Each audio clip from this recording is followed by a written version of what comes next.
Today I saw something I was not meant to see and the secret is now out of the bag. Do you have any idea on what all data do finance companies and banks look at to be able to decide whether they want to lend money to you or not?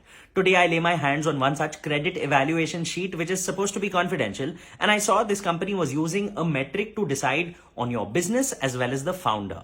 Now the founder section has several aspects such as looking at his experience, his educational qualifications, the school he went to, and also one section on social media following. At first I couldn't believe it, but then I spoke to someone from that finance company and he said that it's actually true. Well, the weightage to your social media following was just about 2% today. However, I was shocked to see that social currency is actually becoming an important aspect to decide your credit worthiness. And while social currency is a long existing concept in China, now it has seeped into India, where I can tell 5 years from now, not just the number of your followers, but the quality of your audience online is going to be a metric to evaluate whether you are worth lending money to or not.